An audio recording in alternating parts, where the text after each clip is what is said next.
at me, she exclaimed. Gwata senga teyabadde Richard tuleeta sandize. Wanji, excuse me, I shot back, genuinely baffled. Wanji, bw'otandize nga tojja, waliwo eyabadde agenda okuvunaana oyo Irene nga yaddamu maama we.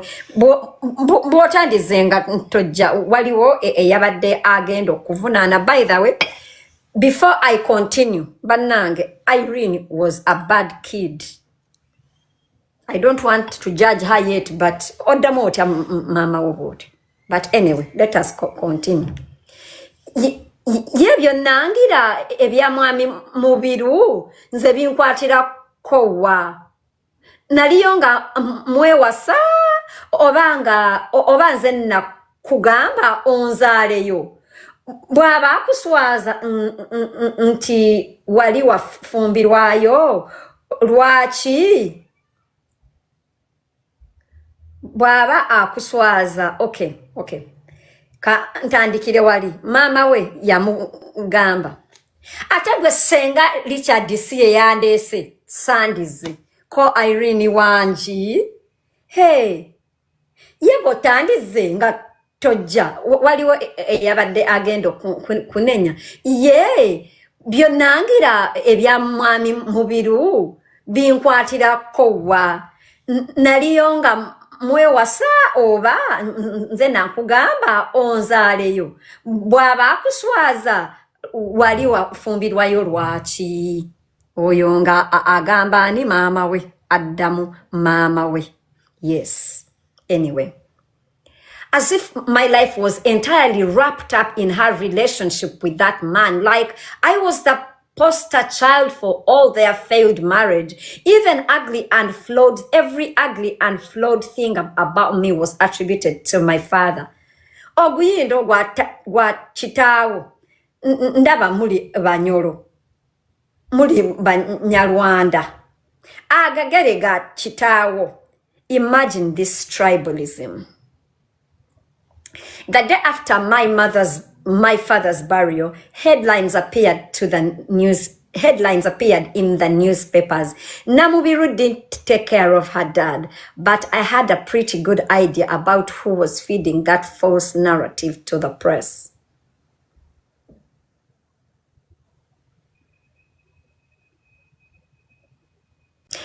Unknown to my mother, I had been taking care of. Unbeknown to my mother, I had been taking care of my father's health for a while now, including supporting his kids, and I did not even really know. If only she knew that I was almost the one who eventually handled all my father's funeral arrangements and expenses. That day, I framed a picture of my dad together with another one of him and my mother on their wedding day and put them in the center of the living room. That annoyed Mama so much because I think that she wanted no reminder of her wedding with my father. After all, none of her children and partners knew of the fact that she had been and was still legally married to my father in the time of his passing. At the time of her last marriage, not even her husband knew about her previous marriage. The weight of my father's death hit me so hard, compounded by the fact that I had not seen him since my return from Japan. I would never truly understand how he felt about my arrest. Was he sad? Of course he must have been, especially since Thaddeus had told me that my mother had denied him the right to be present at the airport to welcome me back from Japan.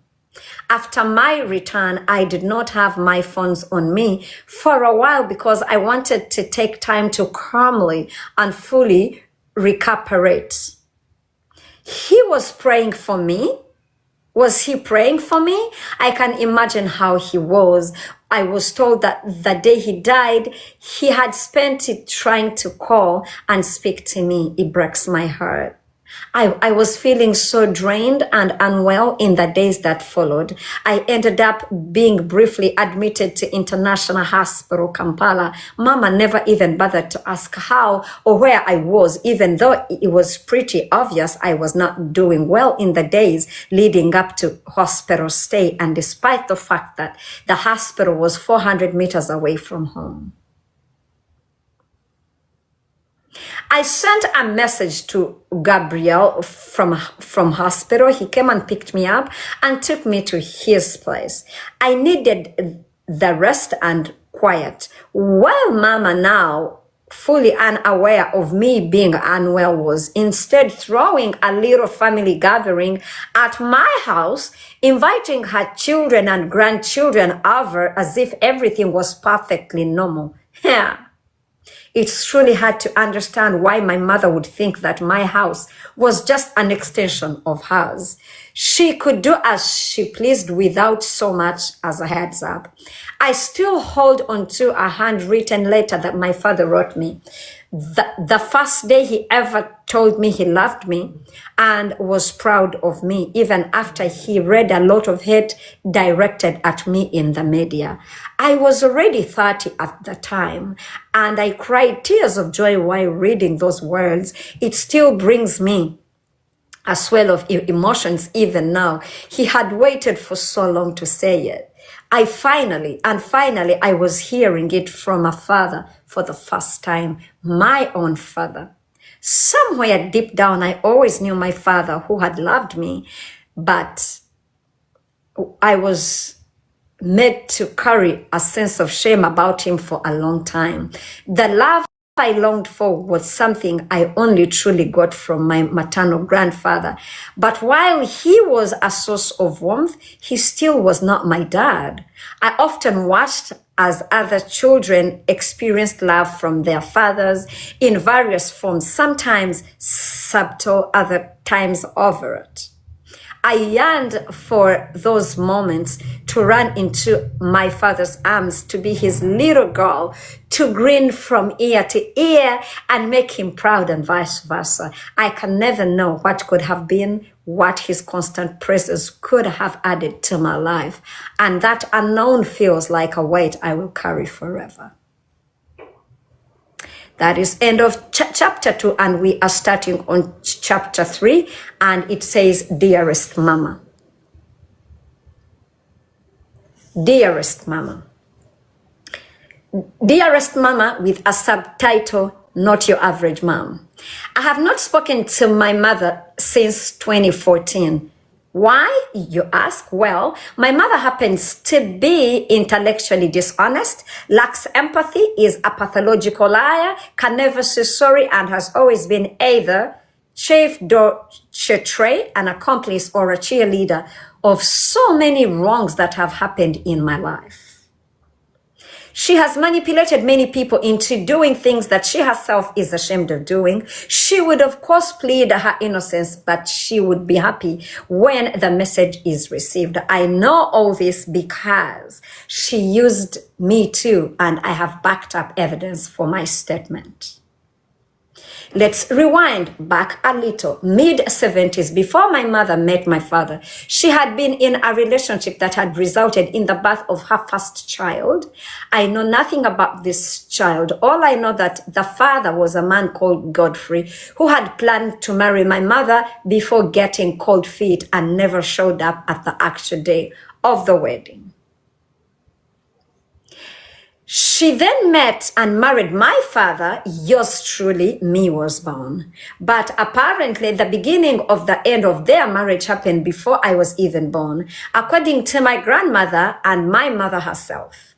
Mama once told me that when I was about 3 months old, my father held me and declared, Namubiru'S chimanyi nti wano temulinawo banga ddene. Mama once told me that when I was about 3 months old, my father held me up and declared, Namubiru, ochimanyi nti wano temulinawo banga ddene. True to his word, their union fizzled out a few months later, leaving me as the sole souvenir from that union. My mother's next romantic chapter consisted of a few other relationships before she eventually settled with the father of my 4 siblings, Nicholas, Yvette, Wilbur, and Esau. For a while, my mother was someone I could confide in. Let's go back. For a while, my mother was someone I could confide in. In fact, she was the only one I could confide in, especially given the fact that I barely knew my real father's side of the family. However, despite all the times that I confided in her, she never ever reacted like a typical mother would or should to a child. There is a paradox in here though. She has actually done some things for me that might in fact be viewed as love if you squint hard enough. For one, she did give me an education and paid for my tuition. Thank you, Mama Irene. Thank you so much.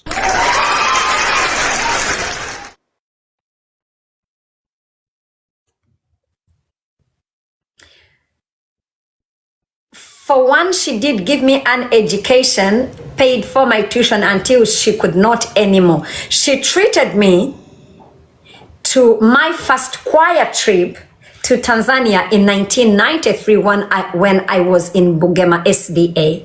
Naye mama, Bugema SDA yali ya primary ya secondary nga tetuneyongerayo muwandi nkenkawo. Tap. Guys, was Bugema SDA a primary or a secondary?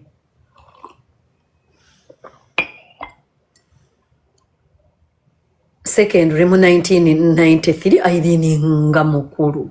1993 yali mu secondary. Lwaki mumpita omukadde? 1993 yali mu secondary. Kati lwaki munvuma obukadde? Tugende mu maaso, that is ako kabadde ka, you know, a lighter. It was both, okay. Bagambi, it was both day and it was primary. Okay, got you. But then mom, okay. When I was in boarding school for my okay, so 2 things she's talking about, ain't despite her talking inescapable things about the mother. One, yamusomesa until when she could not no more, and I said thank you. And then also, she acknowledges that the mother paid for her first choir trip to Tanzania in 1993. Oh, your man, I didn't plan the kid, by the way. Mwana wampeta, yuyo bamusasuliranga zi trips in nagende Tanzania, banange ebizibu byaffe tebifaanagana. Abagambiyeko, sebo Irene yasulanga muzi ovulo. Gwe wasulako mu ovulo gwe. Nze nasulako mu ovulo. Nze senga asidi. Nasulako mu ovulo. That kid was a planned kid sebo nga aina nezi ovulo sebo. Baina ne bathi tabu ewabwe. Je basula. Sebo bathi tabu nga bamunaza bathi tabu ne basulanga wali machindi.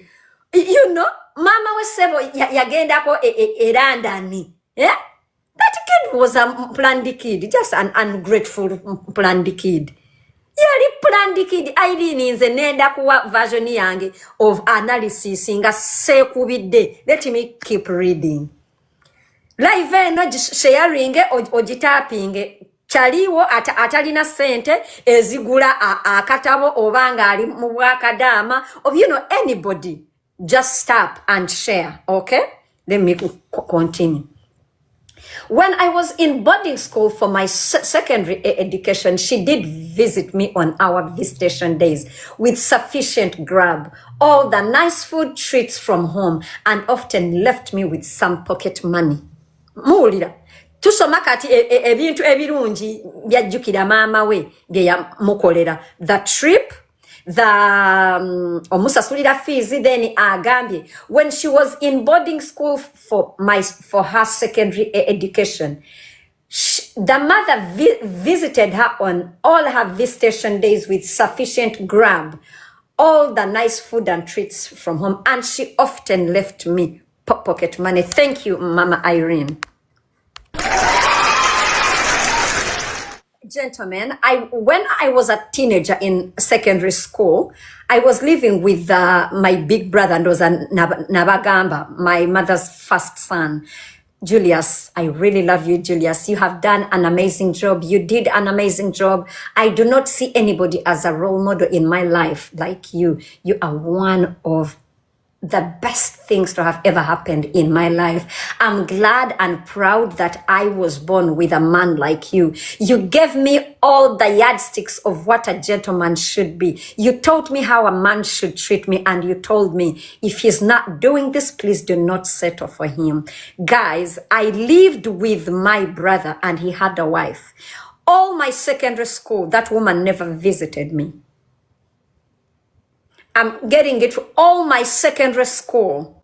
When everybody was seated waiting for their parent to come and visit them, it was either my mother that had traveled all the way from Mbarara, or my brother would go and buy food from a restaurant to come and visit me. That woman never ever visited me for a single day.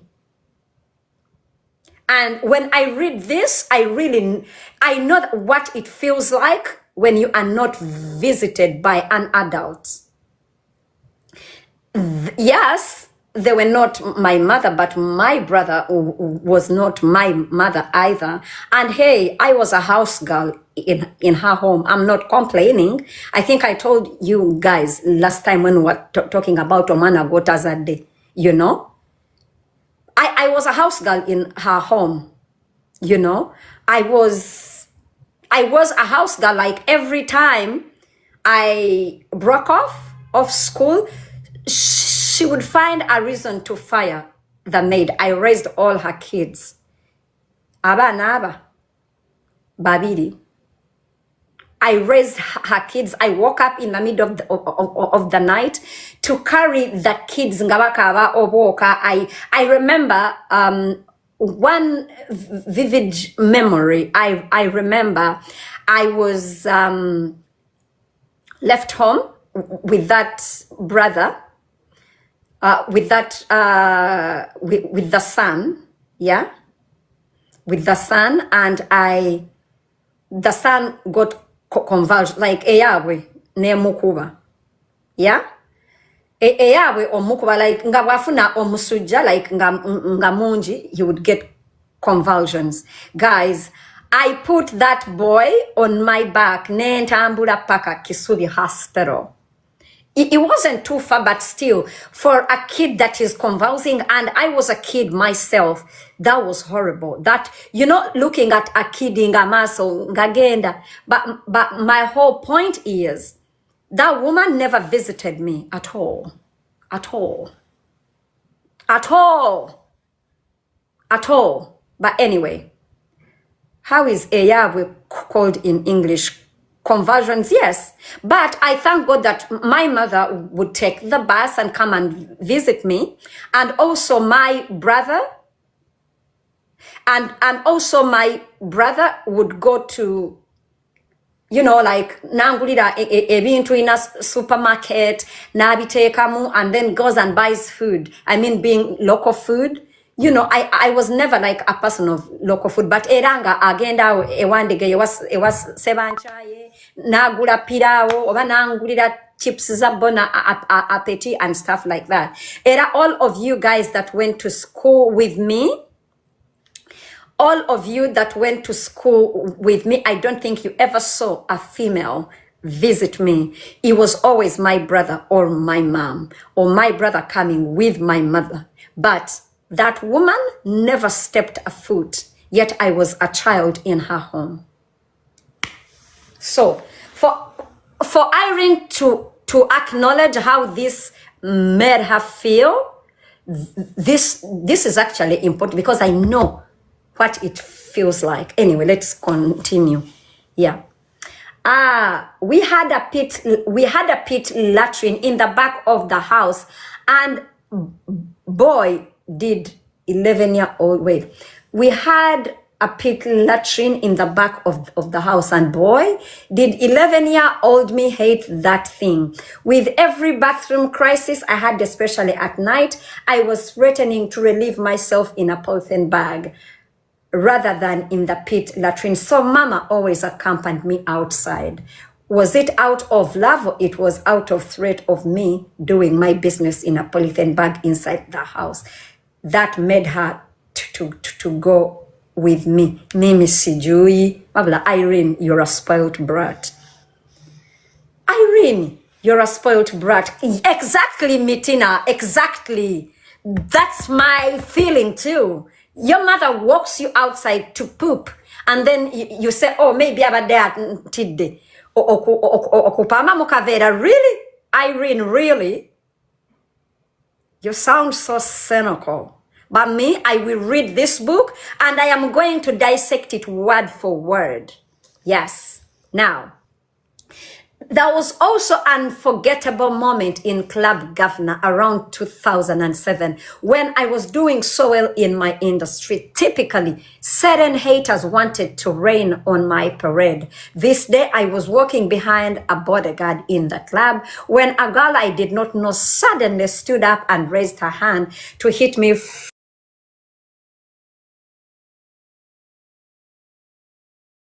my mother. Mama shouted at this strange woman, "Kale mukoneko, gezako bugeza bwoti." At this point, I turned around just in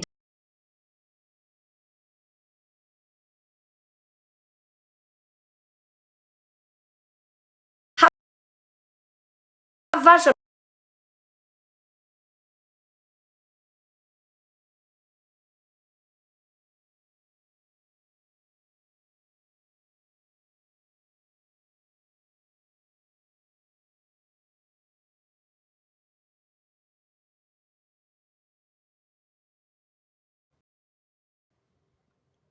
muwulira imbu engoyeze ne regardless whether it was cheap or expensive. Actually, I don't think I ever wore anything expensive as a child. Now you're saying anyway, let's continue. Let us continue, guys. It's moments like these that make it hard for me to accept that my mother does not love me despite her actions that prove otherwise, despite many people seeing and saying that she truly does not. Other times, it makes me question whether her protection were her acts of love or just acts of monetary expectations. Irene, at kupointinga oyagala okupama mukaveera, what expectations did your mother have? Well, whatever. Okay. Okay, yes, the book is too big to judge, but so far. We are reading and judging so far. Okay? Let us continue.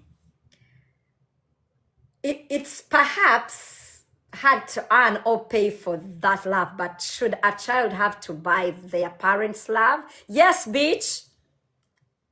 So does she does have other delightful traits.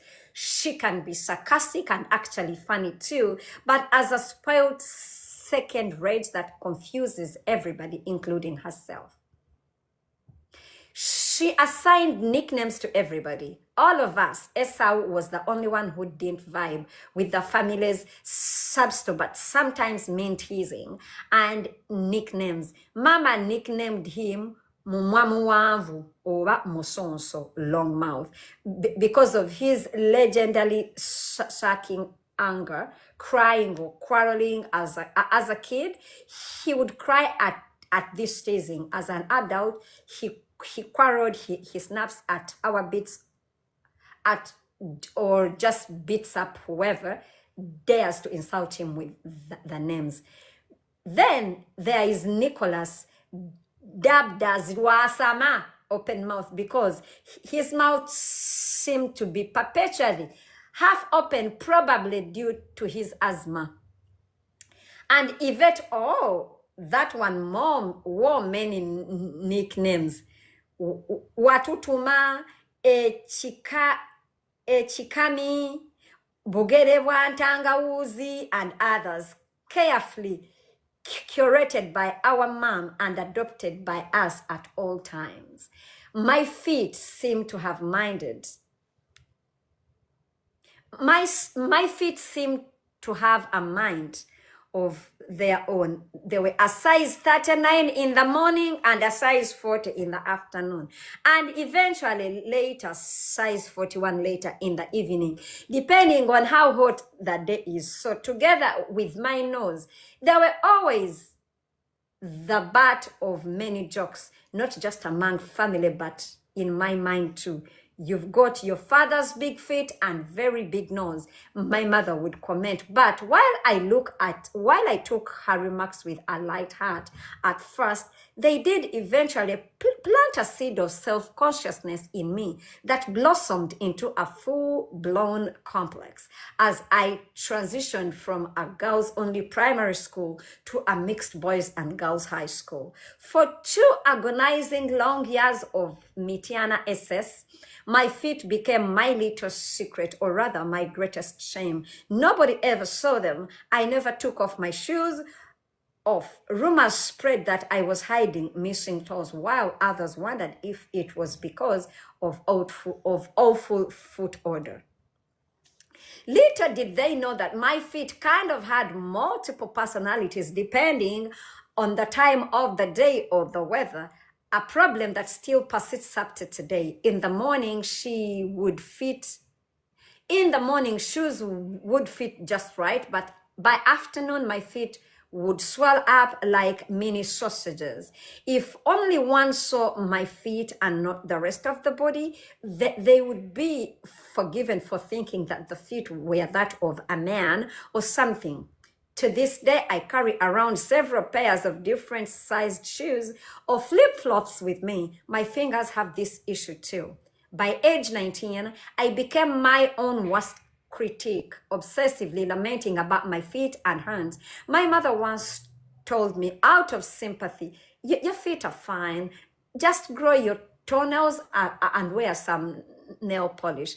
I happily took the advice and began nurturing those neglected toenails. Today, I confidently strut around in peep-toe shoes, and you will never catch me without a perfect pedicure. Whenever my mother was not in her house in Much India, at times even when she was, the entire house became a makeshift of a rental property. Most of her other kids, my step siblings, have no known jobs or professions.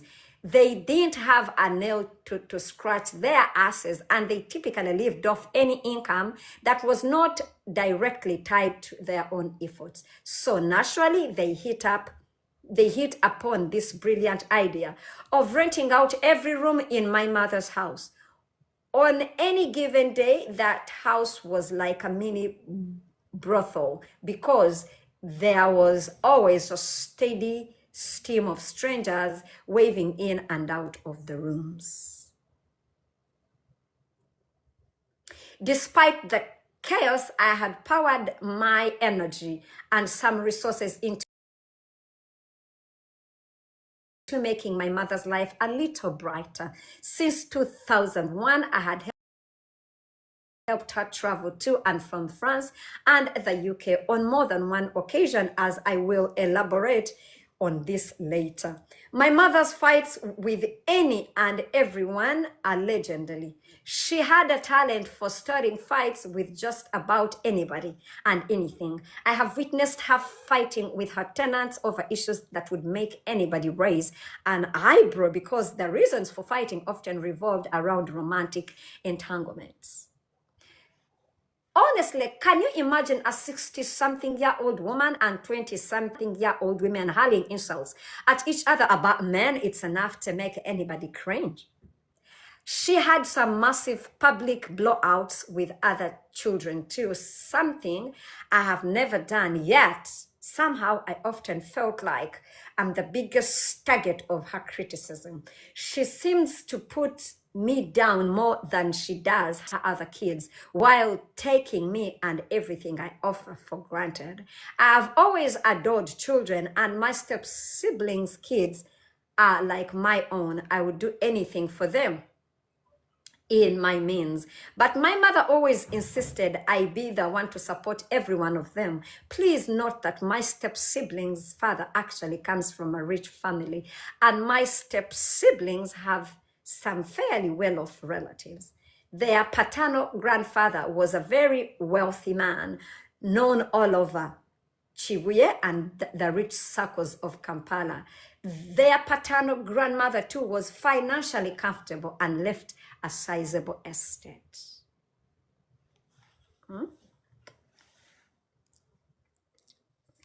Okay? Tugende mu maaso. I remember one time my 36-year-old stepbrother, then wife, approached me, gently explaining that one of their children was unwell and that according to my mother, I absolutely had to cover the hospital bill. I had to stifle a laugh and told her, last I checked, I don't have money vault tucked away in my house.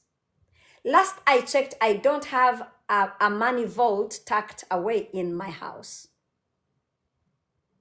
Mulamu we yajja okusaba sente atwaleyo omwana mu ddwaliro n'amugamba sirina box ya sente mu nnyumba. Okay? Doctor, please don't judge a book by its cover. Keep reading. I'm reading. I'm not judging. Yes. In my house. And just so you know, my mother has no say over who I helped out and when. Predictably, my mother told my step siblings, his wife and their kids, that Aunt Irene doesn't love you. Otherwise, she would not be letting you to struggle with bills. Such is the pathetic drama that I have grown up with and witnessed from my own mother. No matter what happens, there are certain cultural values I refuse to compromise on. When it comes to respecting my elders, that is a line drawn in the sand. I won't be exchanging words with Mama. I'm not about to get into a shouting match or argue with her. It's just not me. But you're here, name calling her, but she's ignorant, but she's not intelligent. But anyway, what do I know? Whenever she gets in a mood to criticize or scold me, I can feel the tension rising. But fighting with my mother, either verbally or physically, is not something I'm prepared to do. I remember the last time she gave me a beating like it was yesterday. I was just 11 years old. She made me fetch a cane from Mutuba tree that was at Mrs. Sengendo's house, gave me 3 super painful strokes of the cane, all right in front of my friends. It was beyond embarrassing, all because we had made a bit of noise. I refused to cry. I just mentally locked up and refused to let my emotions show. When she was done, I calmly stood up and walked to the side. Ajukira no emboko satu zebamukuba. Nabanyumizaako amoti weyankuba nga nva kukola ebibuuzo. Wano bamukubeeza aziwandiseemu akatabo.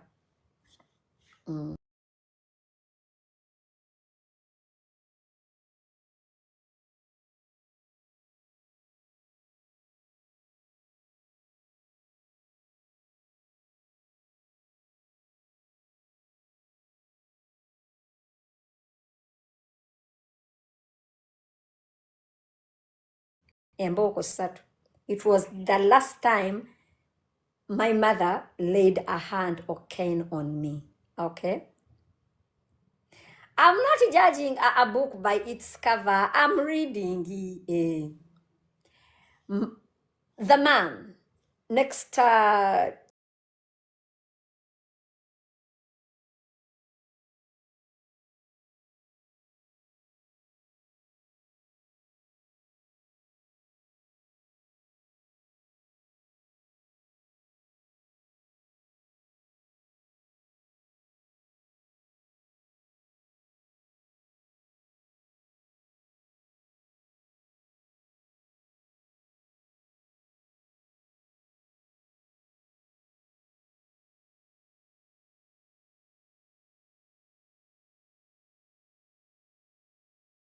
ushered in current president of Uganda to power. We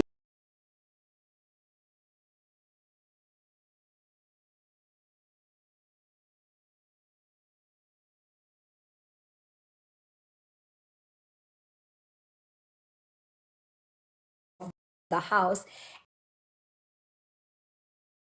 exercising authority even on Jaja or in her own house. In short, mama wa Irene yawasiza omusajja mu nyumba ya mama we ne taata we. If we wanted permission to do anything, absolutely anything, even to flirt, I suppose, we would speak to him first. The problem with asking him about something was that he had a temper as short as a sneeze. He was always on edge and was always ready to thunder at the slightest sound or perceived noise.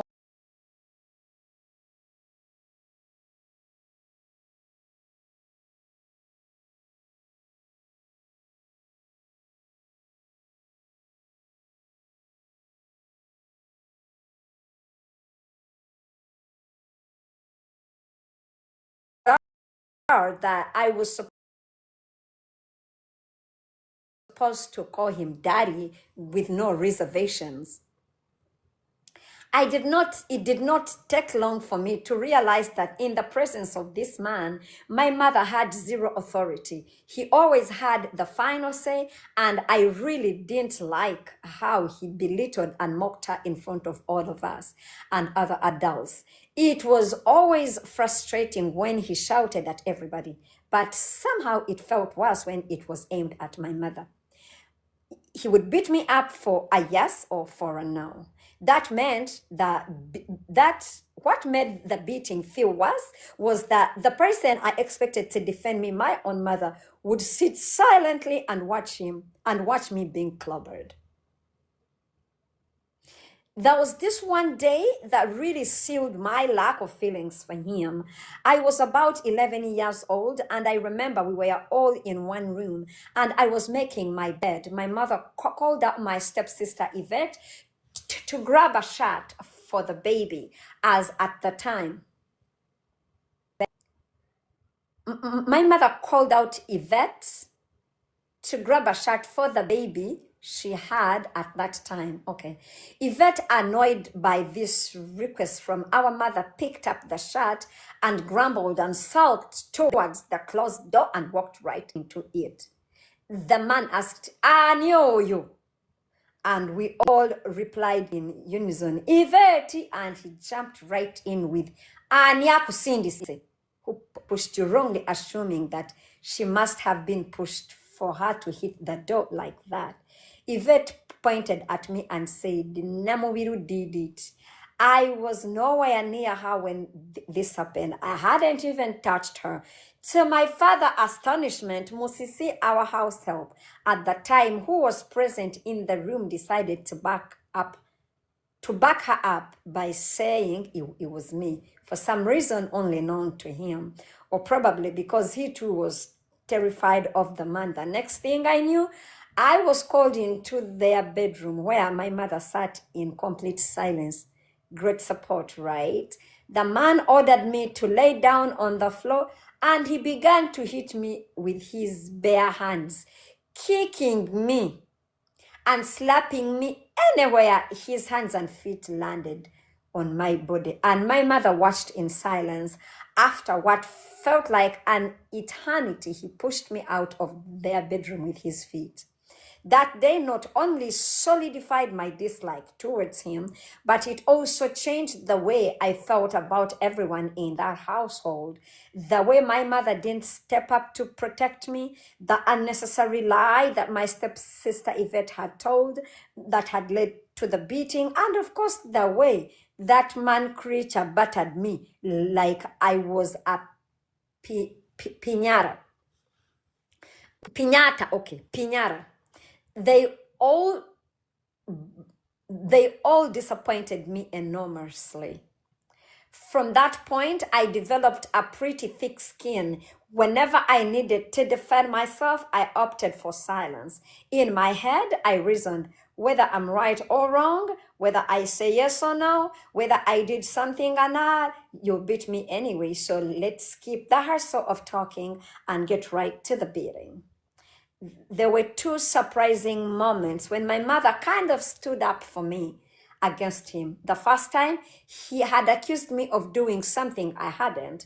I didn't say a word, and as usual, I was ready to take the beating. My plan for this day, however, was to then vanish from the house forever. I had absolutely zero clue on where I would end up, but I didn't give a flying pancake. I just wanted to get out of that house. Realizing I was stone cold resilient and unafraid, my mother said, Weyogera ochimanyi, tewa chikoze choko osirise. That was exactly the defense a child should get from the mother. I mean, she couldn't even say it directly to him, but wow, that kind of work because I wasn't beaten that day. A small victory, I guess. The second time that my mother defended me involved my auntie Mama D, who lived with us at the time. My auntie had an epic showdown with the man one day. It started as a small argument and it looked like auntie was winning. She had this way of laughing at him provocatively, hey, which he absolutely hated. You could practically see the steam coming out of his ears. Anyway, once that little dust up between them was done, I chuckled at something that was totally unrelated to their saga. Big mistake. The man roared at me in fury and demanded to know why I was laughing at him. On second, he insisted. But I did not even know that what I was supposed that I did not even know what I was supposed to have laughed at for.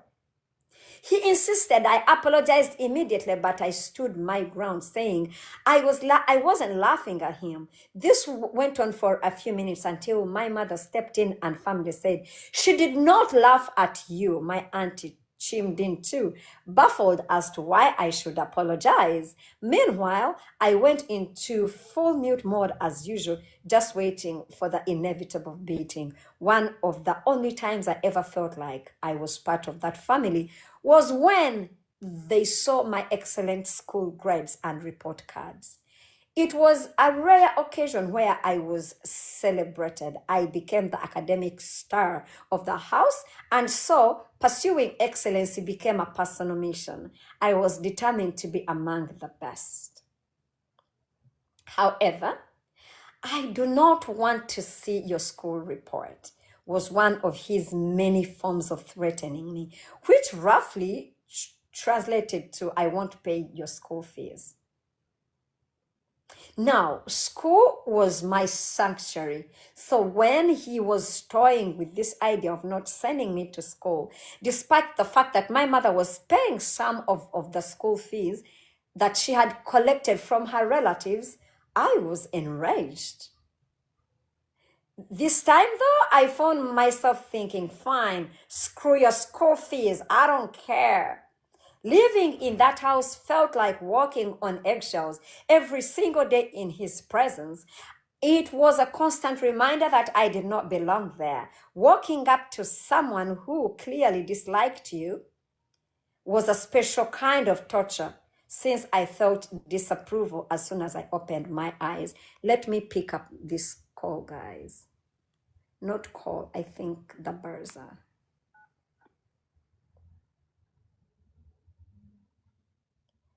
Okay. Waking up to someone who clearly disliked you as a special was a since I felt the disapproval as soon as I opened my eyes. Mama's man was once arrested in the UK, twice actually, and even banned from entering the country. and even banned from entering the country, all because of drug trafficking. That part of the story is well known in the family, where drugs are almost as common as breakfast. This is important. He openly used drugs in the house, leaving me to clean up the mess. And the children started abusing drugs, cigarettes, and anything else they could land their hands on as early as 7 years of age. When my mother was in the UK between 1991 and 1992, we were left in. 2 months after she moved to the UK, her man quickly moved in with his other lady, the mother of his other 2 children, Yvonne and Nanette, who were around the same age as Nicholas and Yvette. They all lived in a 2-roomed unit. And while this lady went off to work every day, my mother's man stayed at home, gladly receiving his upkeep and our tuition money from my mother in the UK. Mr. Man was a self-imposed stay-home father. Hi. Hello. Likay. Good day. Don't see it. You're having Mama's bag. Why? She said I could borrow it to put my lunch in. Why? You don't have a bag of your own? I don't know. It's just like So you went with 2 bags at school? my lunch. It doesn't fit in there? No, there's not like enough space. A bit of crap. Really, Tyra? Really? But okay. Because I know you're gonna lose it, and she loves that bag. I mean, there is enough in your. I mean, you could get a lunch bag. We could be having a lunch bag here, and there is another durable bag that you refuse to take. That green bag that has a whole compartment of keeping cold food hot food hot, and cold stuff. And I bought it really expensively, but you don't want to use it. I don't know why. But anyway. Kulikayo. No, I got recruited for dance tryouts. September 18, the dance room. See you there. Nice. Nice. Okay, let's continue, guys. Saying you get distracted easily. No, my daughter came in, so I was supposed to ignore her. Come on. No, I'm judging her because she took Ty, bring that bag abantu mbalaga omanyi bagala nnyo okujaji olete ne bag yo olete ne ya green. Okay. Guys, tap.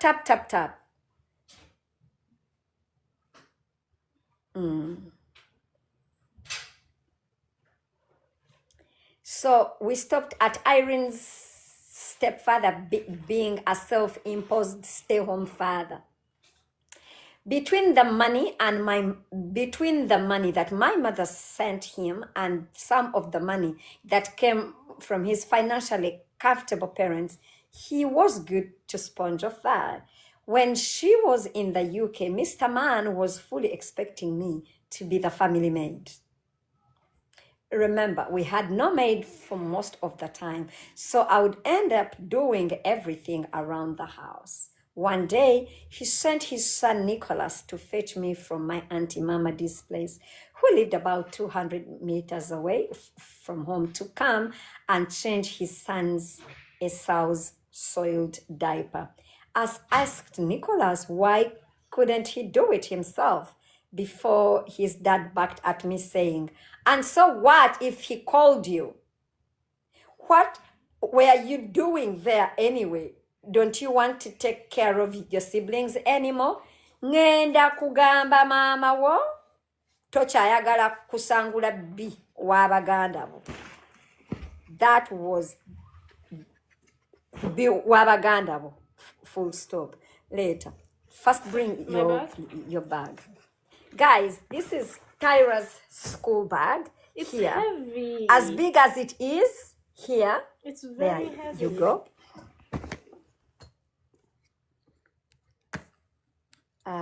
Wait a minute.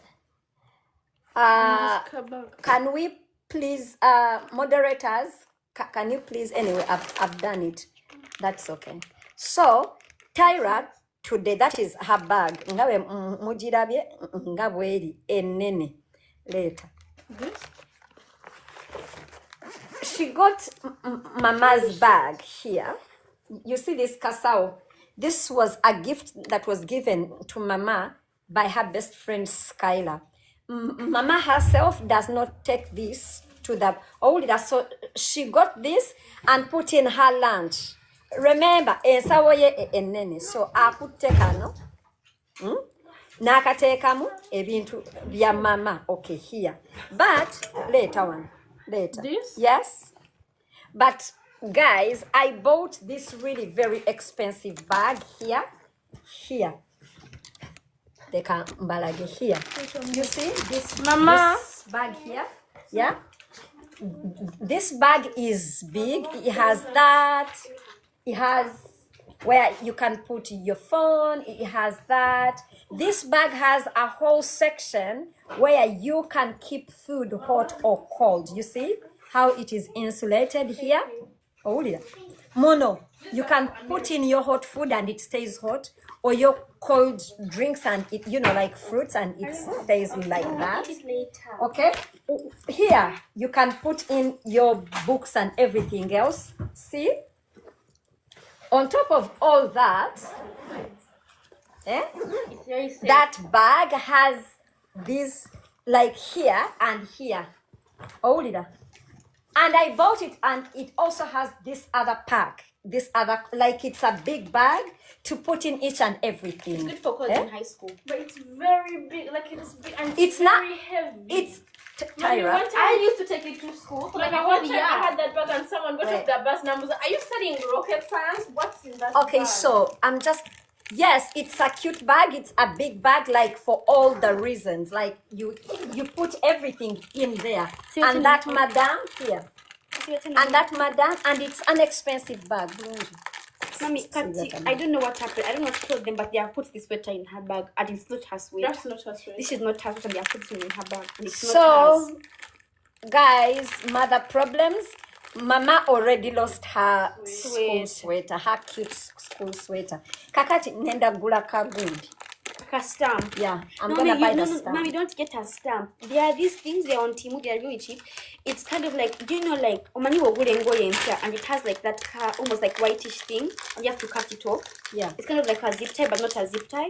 They have them, and they're like, you hook it here, and it has like it's like this, and it's like a name tag. I wanna get something that I will put here that everybody is gonna see. This is Mommy, Cheryl. can you, is there a way that we can stitch You her still name? our uniforms. No, can we like stitch her name on it? The stamp does. Okay. So how was your day? So they have put this sweater. I don't know if it's new. It looks new, but it's not hers. Saying up the kids, if you don't mind, you stand there.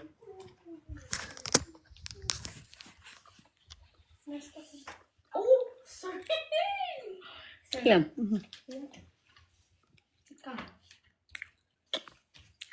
That's Amin. That's Tyra. This is Mama Amin. come. This is Amin. Here, Mama. And that is Mama. Hello.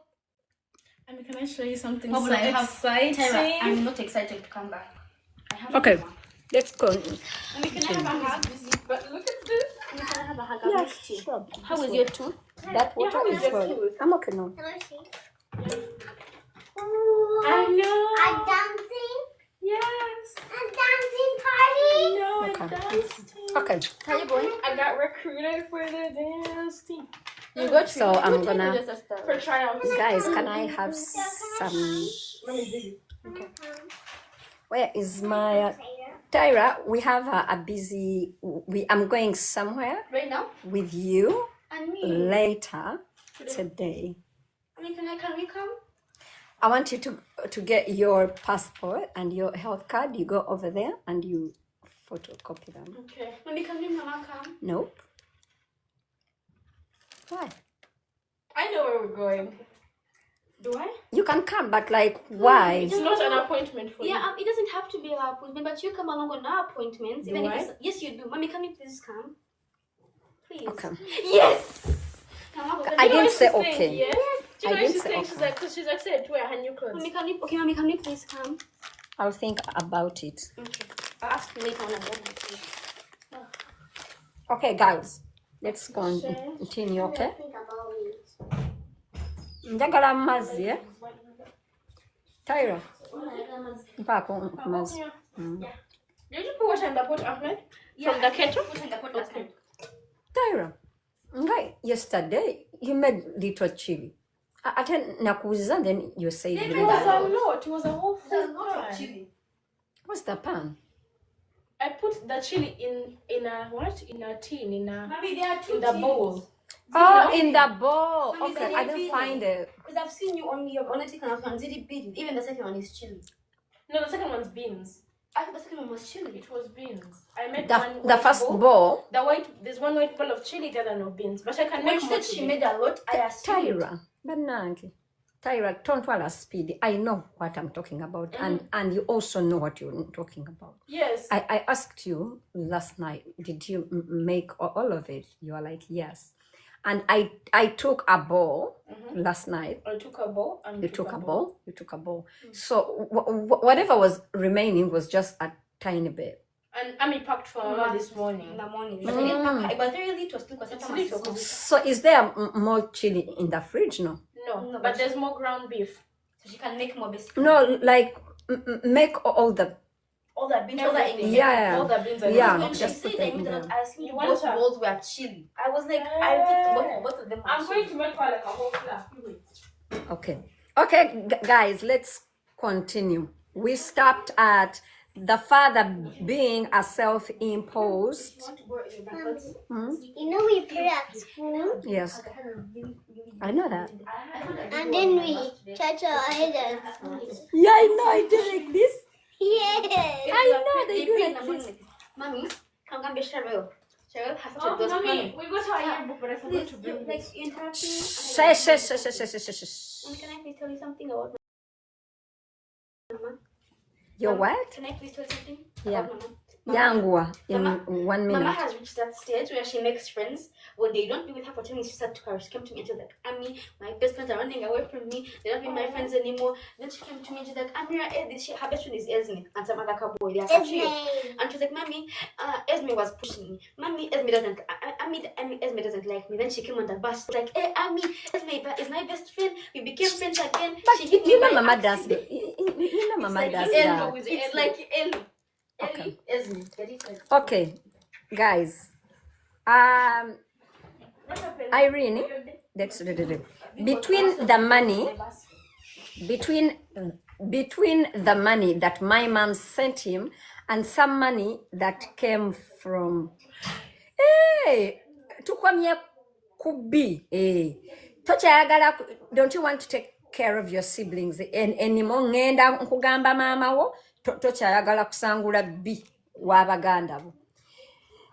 There was this one evening we had just resettled back in Machende from Mitiana after President Museveni Liberation War in 1986. My mother had a much younger in-law living in the same compound as us. Mr. Mann, as well as the husband of my mother's in-law, were both not home at the time. So Mama and her in-law decided it was a great time for an outing. They left the house around 7 p.m., leaving us in the care of Nakalia, our 15-year-old housemaid at that time. Naye omukazi agambye tebaberanga na mukozi ate eno bwagamba bali no mukozi ate bwagamba all this is the editor's problem. Editor, your work is not chronological.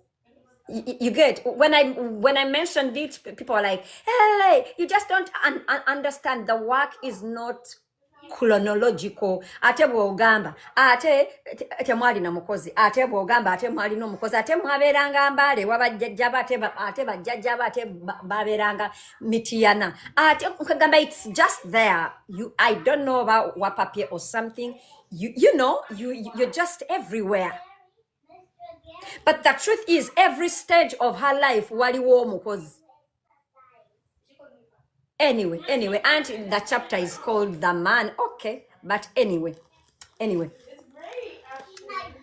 The housemaid at that time, I suspect that Mama thought that her man wouldn't be back home until much later. But as luck would have it, the big boss returned home earlier than expected and immediately asked where Mama was. How can you say as luck would have it? Meaning, wali oyagala tata wo ankomewo nga mama wo taliwo amusakate. As luck would have it, the big boss returned home earlier than expected, and immediately, when asked where Mama was, I had no clue, but the maid mentioned another error.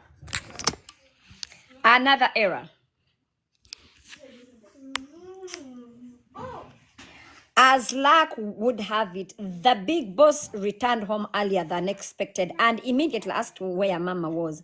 I had no clue, but the maid mentioned. It should be the maid mentioned. Grammatical errors. The maid mentioned that she had listened in on their conversation and had heard the word awodizi. Grammatic errors nja kuzibagamba. Irene, it's not too late. I mean, for if you can make this right, yes. Another typing another grammatical error. I had no clue, but the maid had listened in on their conversation and had heard the word awuduzi. It was the name of the discotheque called Club Clouds.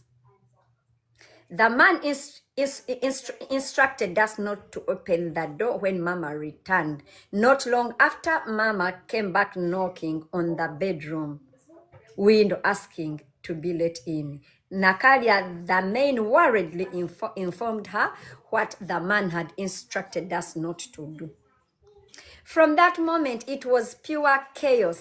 We didn't sleep a wink that night. Around 6 a.m., Mama was let back inside the house, but only because she was told to immediately pack her luggage, including me, and leave. Kaba mugobe, musajja ogenda otya mu bidongo nga tosabye bbaawo. Omukazi eyabeeranga ebungereza ssebo bamusibirako emigugu. From that moment, by the way, as I read, I want everybody get a pen and a paper and note down your question marks, your analysis, your everything. What you want to, you know, byoyagala twogereko. I can still vividly recall the sheer joy and excitement that I felt as I quickly dressed, and I could smell freedom. I was ready to go anywhere as long as it was away from that house and that man. I was okay to sleep on a cactus patch than to spend one more day in that house with that man. We had this giant silver trunk that Mama filled up to our humble belongings. I couldn't wait to share the good news with my neighbors. I was so excited, you would think I had won the lottery. Omwana nonga musanyufu mbunu mama we bamugobye mu bufumbo. Tapping alive and share it. As time dragged on, I got impatient and started asking Mama when we are leaving, but the answers were never what I wanted to hear. It turned out she was begging and pleading for forgiveness. By 8 p.m., that trunk was back in the house, and all its contents were unpacked. That meant we are not leaving. We were staying with that man in that house. Fuck! For lack of a better word. Fuck, for lack of a better word. I headed back to the neighbors to deliver the bad news. Omwana no yalina olugambo nga buli kifa mu nnyumba nga agenda nakola ki nanyumizaako baneiba maama bamukwatidde mu bwenzi maama yagenze mu kiduula batugobye bamugamba parking era tugenda era munnange we baagaana we basonyiwa maama we n'agenda munnange baneiba n'agamba bamusonyiye era I was deflated and angry and sad. I cried for days, although my mother was utterly, obviously, to my heartache, as usual. That day was one of the happiest, and saddest moments of my life. Okay, kakati netudda ku omusajja tumumaze, the man, netudda ku another part which is titled My Friends and Mama. My mother weirdly surrounds herself with friends who are either my age or even younger, midlife crisis, often with just an ounce or half an ounce of brain cells between them. But Dideyo, I want you to note who the kind of person that Irene is, the language that she uses on other people. My mother weirdly surrounds herself, meaning she still does it. My mother weirdly surrounds herself with friends who are either younger than me or my age, often with just an ounce or half an ounce of brain cells between them. In short, bakwano ba mama we bonna basiru tebalina magezi. Honestly, I have not seen many people in her daily company that are remotely intelligent. It seems that she enjoys this type of companionship because it gives her the upper hand in her manipulation tactics.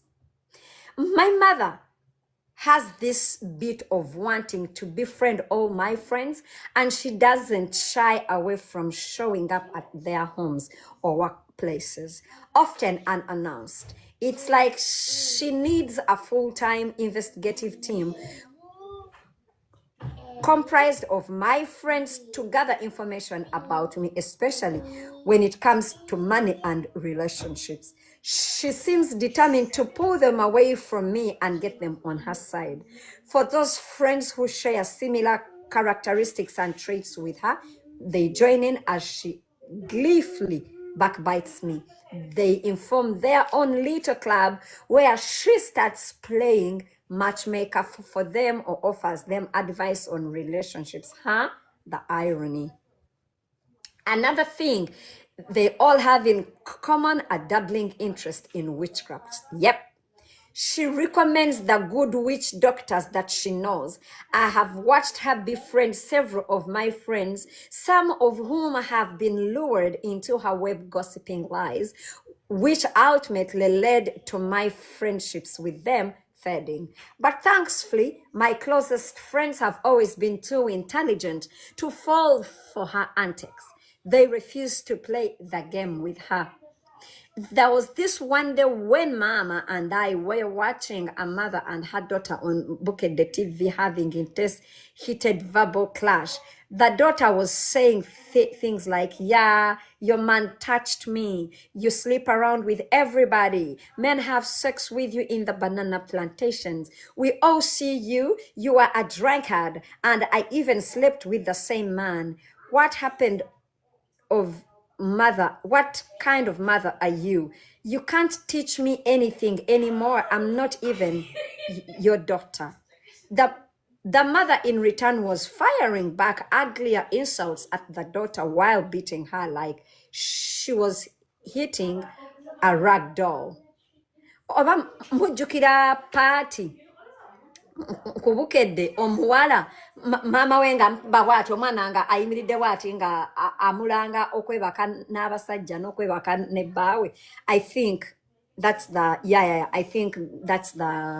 thingy. I looked at my mother and jokingly asked, Mama, what if I was saying and doing all that to you? What would you do? Her answer came quick and clear. Nkuta. I once gathered the courage to talk about the sexual abuse and molestation that I had experienced at her home. Hello, Kafu, Abakafu. Molesting and sexual abuse, too, say, moje. But her blank stare and silence spoke volumes. She did not ask questions, nor did she seek even to understand me, and I even regretted even bringing it up. According to my mother, sexual assault or molestation only happened through penile penetration. She also believes that time heals such wounds and trauma, and so for her, I simply just had to forget and let go. When at one point, my mother and her children were heavily harassing and trolling me on social media, I resorted to sharing part of that molestation story on the same platform. It was a cry for help. I had reached my breaking point. The people I had been protecting with my silence clearly didn't care about my life. The worst part was they completely misunderstood this message. It was simple and straightforward, yet they blew it out of proportion, aiming to paint me as a liar. Strangely, she is the first to believe and spread rumors about other people's children, things involving pedophilia, incest, and any other type of abuse, no matter the relationship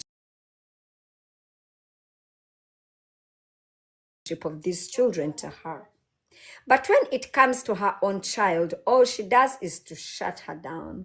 In Mama's world, everyone else's problems are amplified while my issues are completely dismissed. One of the most difficult parts of Mama's character is how freely she talks about everyone. Nothing is scared to her. Nothing is sacred to her. She's like a walking open book, spilling even her closest friends' most sensitive secrets. In short, Mama wa Irene is sikabada. I struggle to understand how her mind works. I struggle to understand how her mind works, but I remember clearly one instance that left me feeling horrified. She was explaining to the woman making bridesmaid dresses for Yvette's daughter that Yvette's daughters were both from different men. She told her that the youngest was from a Nigerian man, which was shy, which she didn't have, which is why she did not have her father's name. This seamstress was not part of our family, and yet Mama was spooing on her. I mean, what's wrong with that? She also once told Mama D that my children didn't look alike, and that I had therefore had them with two different men.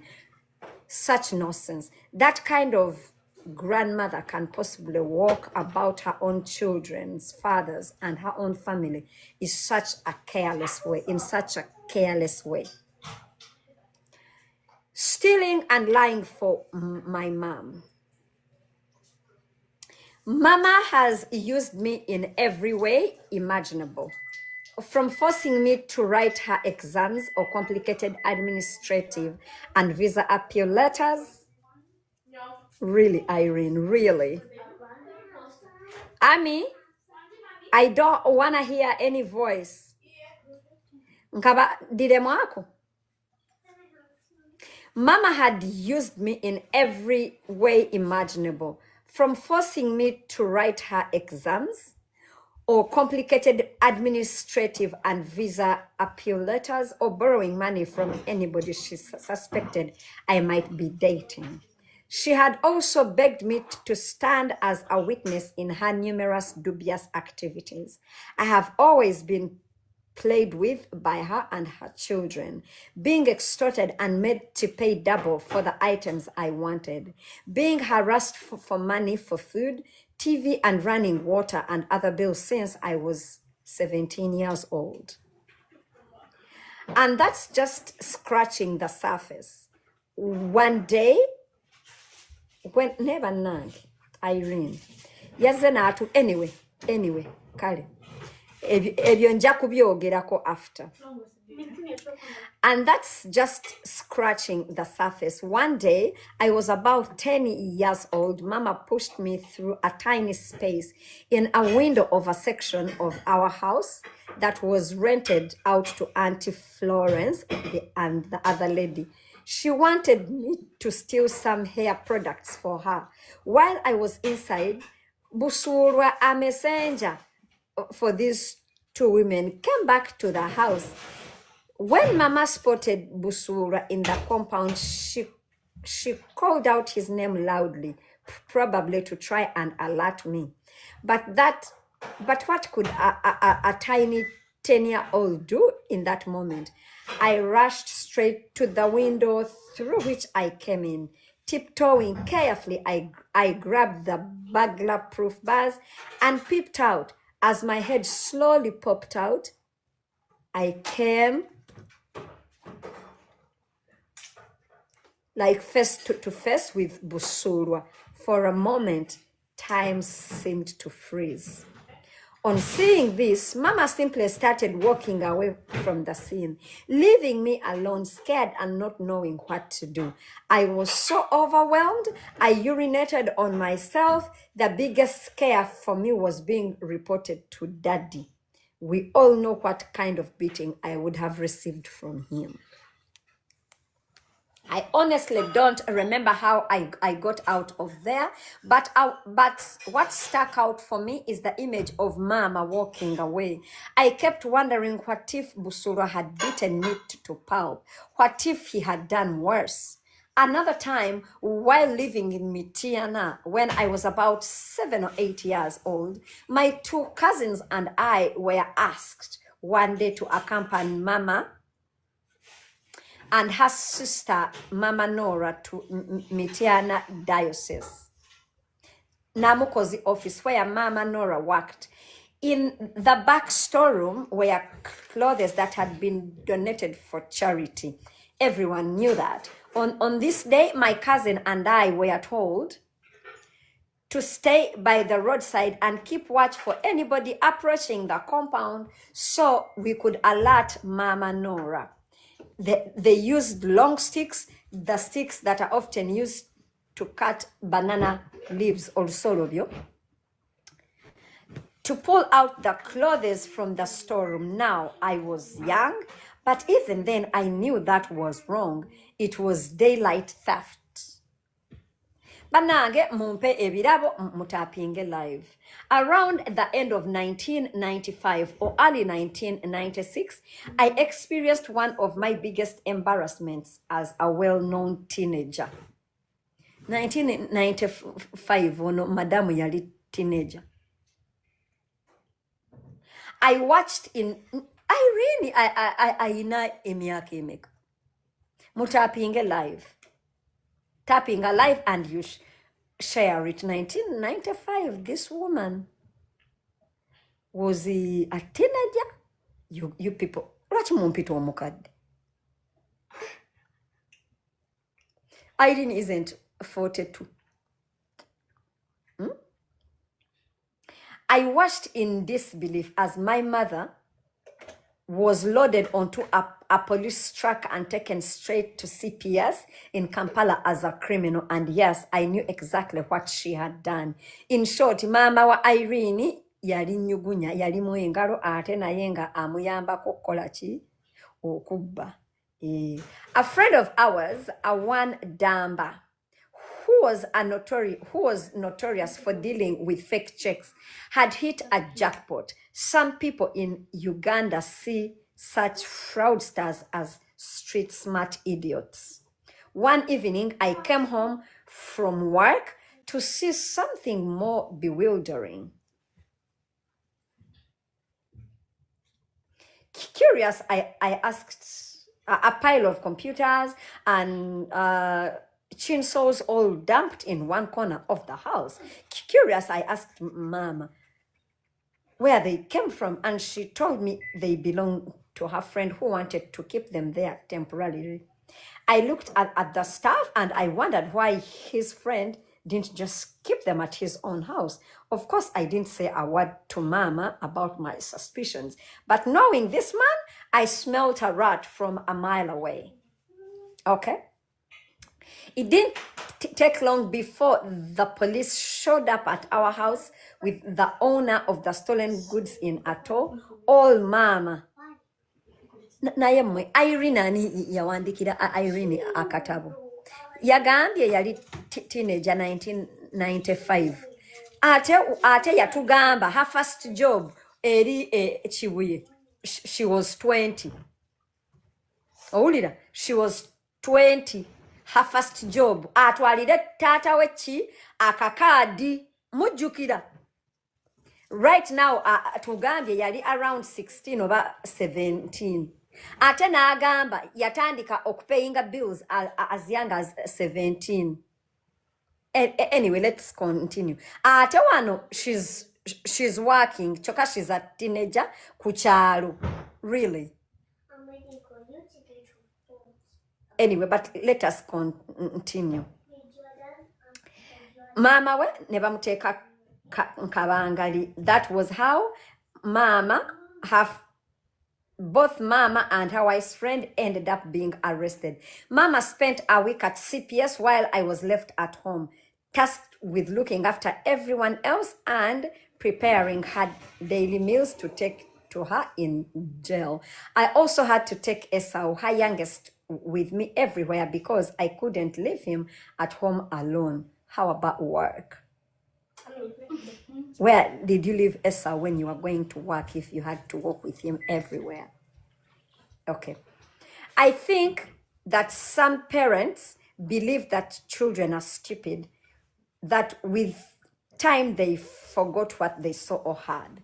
But children don't, and I certainly did not forget. As of today, as an adult, a mother myself, seeing someone like my mother labeling me a thief is something I simply cannot accept. There was this other time that Mama's friend Sarah told me that her sunglasses that I admired No, there was this time that Mama's friend Sarah sold to me her sunglasses that I admired. When I returned home the next day, I found Mama holding the sunglasses and telling me that I had to pay 80,000 Uganda shillings for them. I had paid her 50 Ugandan shillings and promised to pay the rest later. She pressured me to pay up soon. I had just started working and my salary was about 80k Ugandan shillings, so I was stressed out to pay this debt. When I saw Sarah the next day, I begged her to be lenient with me, explaining that I would pay the rest of the money very soon. Sarah looked at me, genuinely concerned, and said, "You have nothing more to pay. You already paid it all." I was stunned at how low Mama could go. Mama yayagala okuba omwana wechi enjawulo mutapinga screen. She saw me stressing out over the money. She told me I didn't even have, knowing fully well that I had already fully paid for the sunglasses. What kind of sadistic behavior is this? Meanwhile, remember, yalabiriranga ewaka, nalabirira baganda be, nasasulira baani. Naye nga yalinga aninga omusaala gwa mitwalo 8 era nagulako galubindi mitwalo ejja 5 nasigazaako 3. Ye afuna 80k yagula galubindi ez'emitwalo ejja nafisaako ejja alabirire baganda be naye mwenyini nyini yebezewo. But anyway, okay. When I asked Mama why she would do this to me, her response was disappointedly and remorseful. She simply shrugged and said, "Move on." Chite, September 2018, I received a message from Salabed, a UK cargo company that ships goods to Uganda. Dear esteemed customer Irene Namubiru, your package has arrived with their Ugandan address and pickup time. This is, of course, a mistake, I thought. And so I did not reply. Hours later, another message came, but I still ignored it. The next day, I got a call from a man asking me to come and pick my package. I told him no uncertain terms to send it back to whoever it came from. I told him I wasn't expecting nothing from the UK. I hadn't made any shipments, and I definitely was not paying for something I had not shipped. I had him smirk before he asked, "And what about Nicholas?" That's when I realized that Mama had shipped these things from UK to Uganda in my name. "I don't know Nicholas," I said, when he persisted. "Don't you have his number?" It was the last straw. I didn't even wait to hear the next word. I screamed at him, telling him to never call my number again and to go tell whoever sent the package to shove it where the sun don't shine, and I hung up. When I asked Nambi, who deals closely with Mama, about the whole shipment, her response confirmed my suspicions. Yes, she shipped those things, and she told me she didn't have money for clearing them, so I used your name. We hadn't spoken in over 4 years. At that point, 4 years, yet she shamelessly did this. I asked myself, what if that shipment was financed with stolen checks, like they are so accustomed to doing? What if I had been arrested after receiving what was supposed to be my package? Sometimes I can't help but wonder, did Mama keep me around all the years just to use me? Like I was some pawn to be used by her whenever she needed me to do her dirty work. Back in 2005, Nicholas was deported from the UK for bank fraud. He was caught trying to cash stolen checks over 3 banks. Oyo Mugambe agira amazi.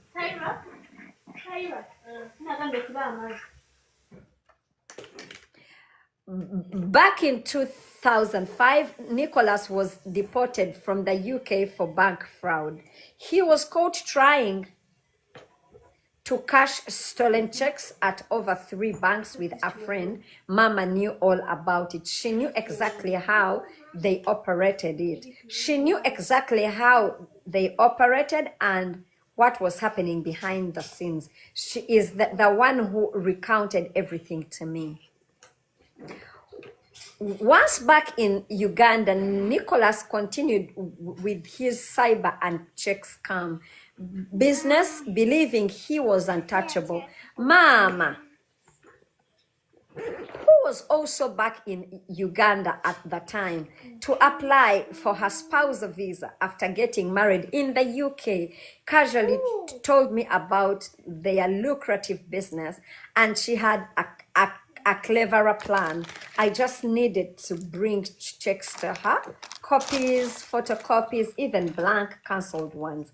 Anything would do. She actually suggested I target my in-laws for these checks.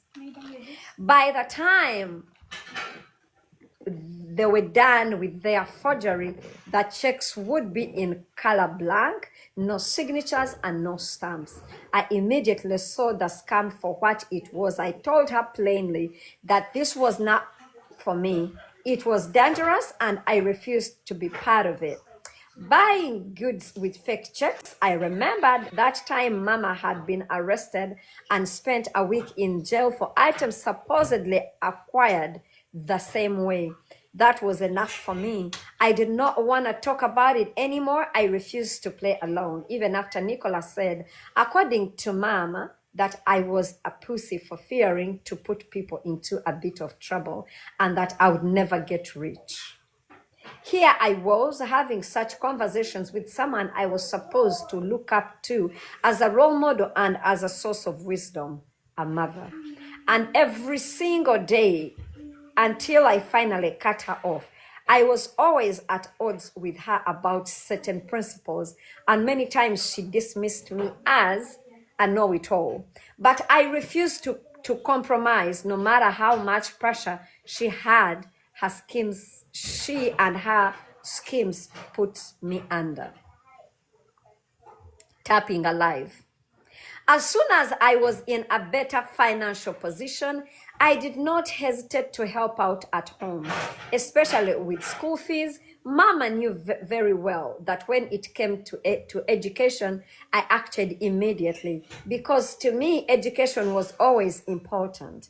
What's interesting though is that Mama never ever told anyone I was supporting them. There was a time she told me that Esau was interested in learning French. I believe that Mama thought I would be giving the money directly to her. I didn't. Instead, I went straight to Alliance Française de Kampala, and I paid for 2 consecutive semesters for Esau. Later, when I asked Esau how the French lessons were going, I learned that he never set foot at Alliance de Française Kampala, not even once. He didn't even know where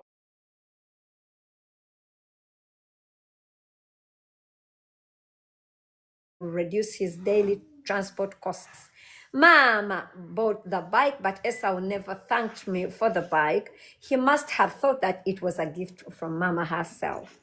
When I asked Mama if Esau even knew I had bought that bike, she simply said, "Oh, he probably hasn't found the time to thank you yet."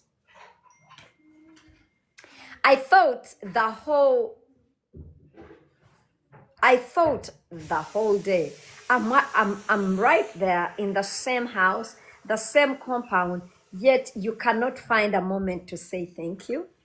When I told Mama that Esau had never even stepped a foot in the French school, her reaction was one of indifference. No surprise, no disappointment, just a shrug, like she already knew the truth but didn't really care. Mama's plan was to get that money from me and use it for her own selfish gains.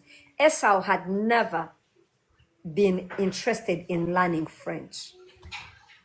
It became clear to me I could never give or do enough for my mother. No matter how much I gave, she always wanted more. I once overheard Jaja talking about a trip that Mama, her man, and her sister-in-law had taken in Mitiana in the mid-80s. They went to buy a huge load of maize grain. The money for buying the grain was all from the sister-in-law. But as soon as they got back to Kampala, Mama hurried back to Mitiana to pick up the money from Jaja. She later told her sister-in-law that Jaja had been robbed and all the money had vanished. Mama D later corroborated this story, saying that that was one of the reasons why Jaja, her own mother, never really trusted Mama. Mama yali mugezi. Yeah. Mama isn't new to forgery or land grabbing scandals. When her mother-in-law passed away many years ago, she left no will behind. She had only one surviving child living abroad and around 15 grandchildren. Mama and her sister-in-law teamed up to handle the estate. They worked together, got powers of attorney in the process, and even forged a will. A brother-in-law who is a lawyer by profession, helped them. Mama was a witness signed on those documents without a second thought. Mama realized that her sister-in-law had no intention of sharing the property with her. She moved into a new plan at a takeover of some parts. Yeah.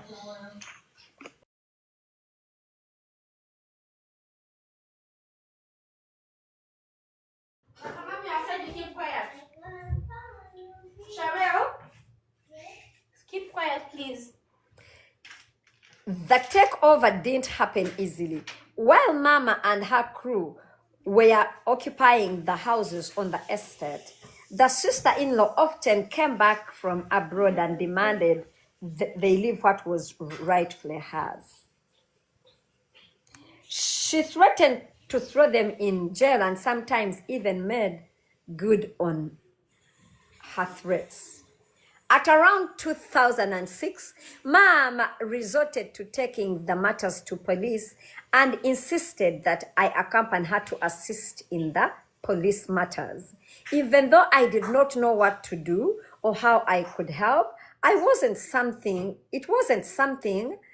I was directly concerned about, and I had zero attachment to that property. Furthermore, her sister-in-law had a right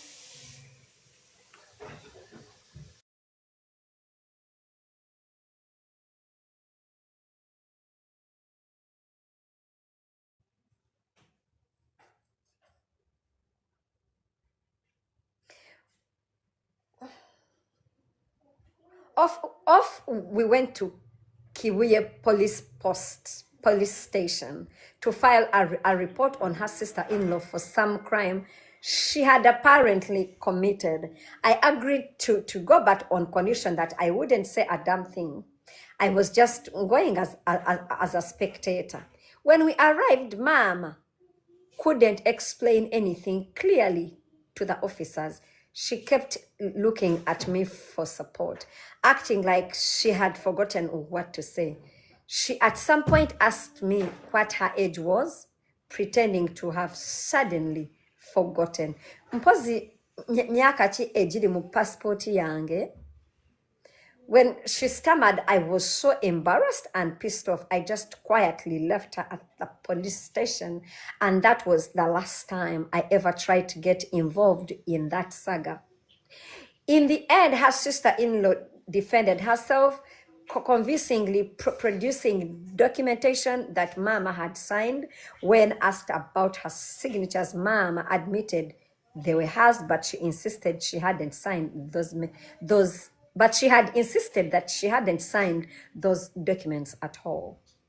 Suddenly, the hunter became the hunted. Now the tables had turned and Mama was on the defensive, trying to explain herself and her lies. Fast forward, Mama and her children are currently in charge of the estate, with Nicholas at the helm, collecting the rent and running the show.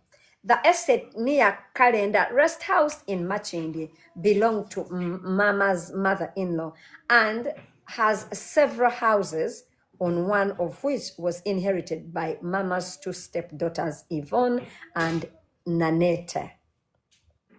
All of these properties were ultimately taken over by Mama. Today, they are renting them out all and collecting the rent, even turning the stepsisters' houses into a lodge. I have never fully understood how Mama and her crew managed to take over this property.